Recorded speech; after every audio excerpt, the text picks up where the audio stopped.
Any photographer who wants to be more than okay, more than just decent, understands that it's not enough to simply show what's in front of the camera. The ultimate aim is to communicate what it was like to be there, even what it felt like. How do you do that?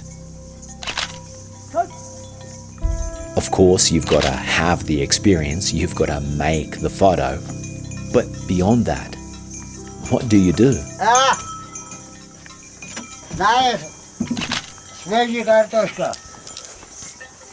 That's what we're gonna look at in this video.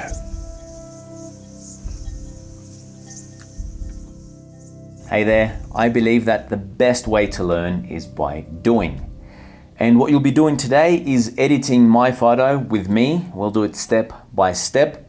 I'll explain everything along the way and I'll show you how to create great, realistic looking results, which are just perfect if you want to make photos of life that actually look life-like. What this means is that we're not going to be looking at how to replicate certain trends, how to create certain looks, which sometimes make you end up with images that actually look like they come from an alien world. The sorts of techniques that you'll see here have helped me get into countless publications, win awards, and get some high-paying gigs. I hope that they'll be useful to you as well. As a base for this edit, we'll be using a preset. It comes from my light-based presets and photo editing training videos package. In the description of this video below is the link to download the preset and the raw file of the photo that we'll be working on. It's absolutely free, so if you want to get the most out of this video, then I suggest you pause it right now and download those. If you'll like what you'll see in this video, then just a very quick reminder that this is the final week of the very special 50% off launch offer on the light-based Lightroom presets and the photo editing training videos package. If you are at all interested in it, then now's a good time to get it, or you can pay double later. Anyway, let's get right to it. There are actually a few photos from this shoot, and I always encourage you to make more photos than what you think you'll need. This image right here is the one that we'll be working on. The first thing that I do in Lightroom these days, after loading up the image, is I think about what kind of light the photo was made in. Why? First, because light has a huge effect on how a photo will feel. But also, I want to identify what preset group to start trying out on the image. Honestly, I've not been a huge fan of presets throughout my photographic career. Most of them make absolutely no sense. Very rarely there's some logic behind how to actually apply them. And sometimes the choice of presets is just overwhelming and makes the whole process very confusing. So that's kind of why I decided to create my own presets, which are based on light. They speed things up for me, and they're also the building blocks for my photo editing. Even if you're not interested in using any presets, then still watch this video because you'll learn how to make all of those adjustments to a photograph from scratch, from zero. So I made this photo under diffused light in the evening. There was a bit of fog coming in, but not much. The most suitable preset group is this one, diffused. Only 6 presets here, no overwhelming, confusing choices. And as I go through them, I try to recall how the scene felt. Was it particularly cool? Was it sad to be there? Was there a sense of mystery? Things like that. Sometimes I even have notes about how it felt to assist me. This preset, diffused, a little cool, is the one that feels most right to me. It was indeed cool at the scene and the other characteristics just kind of click. They look as close as possible to how I remember the scene. Explaining the settings. So after I've applied the preset, you can see that immediately the image looks different. I'm going to explain the adjustments that I've made. I want you to understand the thought process behind them. This way you can edit your photos from scratch, or if you want, you can even create your own presets. First, the contrast. I wanted the contrast to be pretty soft. As I said, a bit of fog was coming in. Diffused light kinda already softens contrasts, and fog does so even more. That's why the contrast is set at -36. Of course, this setting is not suitable for every case. And there's no formula that fits every image. If I felt here that I needed more contrast or less, I'd just tweak this slider right here. And I always recommend you to do the same. If you feel like something isn't right, just tweak the slider and see what happens. Shadows and whites. Next, the shadows and the whites are very slightly lifted. In such lighting situations, I don't want to bring out too much detail in the shadows, but I do want some. And I do want the scene to be bright to a point, but not too bright. Again, I might tweak these sliders a little, depending on the situation, but let's leave them where they are in this case. The tone curve. Very, very important. I always talk about the tone curve, so I have adjusted it quite a lot. I will say that I try to keep any stylization to a minimum with my processing, but I do like to raise the blacks a little bit. I do this with pretty much all the presets. We rarely see pure black color in the world, and I like a slight softness in certain situations, sometimes more, sometimes less, depending on the situation. Here we're in quite diffused light, so the blacks being more on the soft side works well. Let me note something important. I clicked this little icon here to enter the mode on the curve where I can create points on it. You can see that I tweaked a few points on the curve. How you adjust the curve depends on the situation and on how much you want to experiment. If you wanted to create your own preset, or if you wanted to process a photo from scratch, you'd tweak the tone curve until the tones would look just the way that you wanted. The main idea is that the area from this part of the curve going towards here is responsible for the midtones to the shadows, and from here all the way up is everything from the midtones to the highlights. You might sometimes only have 2 points on a curve, but to be more precise, I generally create more points and then I experiment and I tweak until I'm satisfied. Something that seems as simple as the adjustments to this tone curve actually comes from years of experimenting, getting it horribly wrong, and eventually getting to something that works. Now, if we enter this mode, you can see that I've tweaked these sliders too. This is like the fine-tuning of the tone curve. Again, it comes back to experimenting, testing, seeing what feels right. If you're starting from zero on a photograph, I encourage you to tweak these after you've already done curve adjustments in this mode. I'm not going to tweak anything here because I've already tested the preset enough times in similar situations, and this is what I found works. Highlights in split toning. The next adjustment I've made here is in split toning. I still haven't updated my Lightroom. This is now called color grading and looks a little different, but the idea is exactly the same. I made this adjustment to create a bit of a sense of mood. I still never adjust the shadows, and now there are also midtones that we can adjust, but I stay away from those as well because I feel that these settings stylize your photo too much and they can make your images look unrealistic very quickly. But the highlights I do tweak often. Now, this particular preset is called Diffused a Little Cool, and the coolness is achieved in part thanks to these adjustments here. I adjusted the hue to be a sort of grayish blue, and then I tweaked these sliders to make the highlights look reasonably cool, to give the photo an overall sense of coolness, but to still be within the range of realistic looking. As I move these sliders, you can see that it's very easy to overdo the adjustments. So keep that in mind, and the recurring theme throughout this tutorial will be moderation. Tweaks to the preset. With the default settings in the preset, we're already heading in the right direction. But the first thing I do after applying any preset is I ask myself, what global adjustments should I tweak?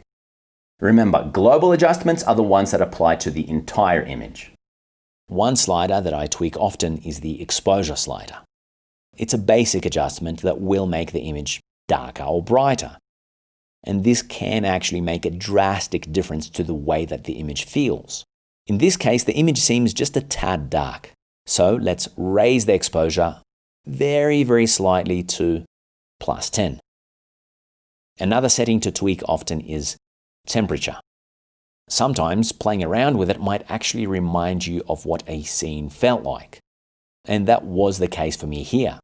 Even though this preset is meant to make the photo look a little more on the cool side, as I make the temperature just a little warmer, I feel that this is much closer to representing what the scene was like when I was there.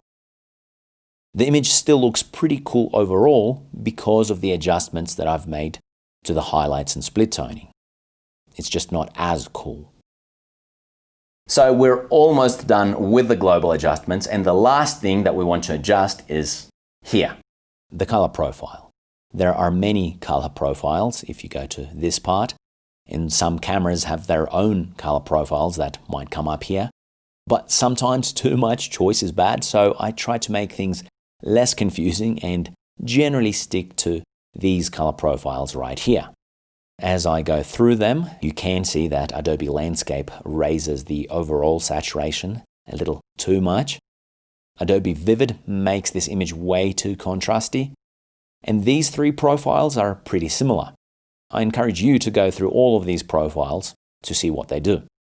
And what we'll choose here is Adobe Portrait. It's a tiny bit desaturated, not too contrasty. It's very suitable for the situation. So that's all for global adjustments. Now to the next step. Local adjustments. Local adjustments are adjustments that apply to specific parts of an image. They can take your photo editing far beyond the basics and can open up virtually unlimited possibilities. What local adjustments are we going to make? If there aren't some obvious flaws in an image, like a part that looks too bright and needs to be darkened, or a part that's not bright enough, then the most common way in which I decide is I ask myself, what are the most important elements in the photo? What's moving the story forward? Then I ask, are these elements drawing enough attention to themselves? So here the surroundings, the setting is obviously important and it's already drawing a good amount of attention. But I'd say that the image is ultimately about the man. And overall he draws a lot of attention, but the most important element in him, his face, it could use some more attention, more detail too. Also, if we want to really get in on the details, then his hands and his arms could stand out a little more. So, how do we begin? Let's select the radial filter and draw an oval mask over this man's face. We could use the brush, but ever since the radial filter mask came out, I feel it's just more efficient and it looks less sloppy than what most of us can manage with a brush. The next thing we're going to do is go to Range Mask, and we're going to select Luminance here. We could select Color as well, but Luminance gives us this nice option here, Show Luminance Mask. The red shows us what parts within the radial mask the adjustments will apply to. Let's go to these sliders here, and you can see that as we move this one, we're actually selecting a range of tones. Going away from the extreme left side means that we're not going to be applying the adjustments to the darkest tones of the image. And moving this slider a little bit here means that we'll also be avoiding the brightest tones. These sliders can make the transition of the effect more gradual, but in many cases, including this one, the default settings are just fine. Let's unselect Show Luminance, and now, since the man's face should get slightly more attention, let's brighten it. Again, moderation is the key. So we'll raise the exposure very slightly. We want it around here. If we bring it up more, well, I'll show you. Choose Auto here. This will make this oval hide automatically when you move the cursor away from it and onto the settings. And look, it's like the face has been pasted in from somewhere else. Not ideal. Let's undo that. And if we want to brighten the face a tiny bit more, then we can raise the value in the shadows slider. Again, just a bit to here. You can toggle the adjustments off and back on, and the face is brighter. It now draws even more attention and we see more detail. And if we zoom out and toggle it off and on again, our adjustments still very much appear within the realm of reality. Now, when I edit a photo that I like, it's a bit of a labor of love. I look at it and I ask myself, how else can I enhance it? Even if it's something really, really subtle, I ask, what else can I do here? And in this case, I remember that the man's face was very expressive. He had quite defined, chiseled features, especially sort of around the eyes, the cheeks, and the nose. We don't see the face too close up in this photo, but there's still a way to enhance the features a little bit. Again, radial filter mask. Now over this part. Range mask. Luminance again. And let's select from only the darkest tones to the mid-tones. Uncheck this, and we're going to adjust this slider. Clarity. Let's drag it to here, not too much again, and it is pretty subtle, but we can double click here to get rid of the adjustment. So that's before the clarity adjustment, and Command or Control Z to undo that. And you can see that after the clarity adjustment, there is a difference. You'll probably notice it much more on your own computer screen as you follow along. Now, if we want to really pay attention to the detail in the face, then we can also adjust the eyes. I remember that the man had these very expressive sort of beady eyes. There is only a limited amount that we can do here since the eyes are not very prominent in the photo. This isn't a close-up portrait, but it does make sense to make the eyes stand out a little bit. Let's really zoom in and radial filter mask over this eye. And with the eyes, we never want to make the entire eye too bright. Otherwise, again, it just looks like it's been pasted in. So let's go to Range Mask, Luminance, and we'll only adjust the darker tones, so we'll move this slider quite a bit towards the left. And of course, this means that we'll mostly only be affecting the tones towards the shadows. And now, again, with moderation, let's raise the exposure to about here, and also the shadows to brighten the darker tones just a bit to here. You can delete the adjustment to see the version before, and we have the version with the adjustments. To save time, let's duplicate this radial filter mask, drag the duplicated mask over the other eye, and reshape it to fit this eye better. Zoom out a little bit, and while still in radial filter mask mode, toggle the adjustments off and on, off, and on. What do you think? The adjustments are kind of subtle, but at the same time, they make quite a difference, right? Next, I did say that we could make the arms and the hands stand out a little. So let's go to this arm here, radial filter. I want to avoid getting too much space around the arm. Click Range Mask, Luminance, and we're moving this slider here towards the left. Show Luminance Mask.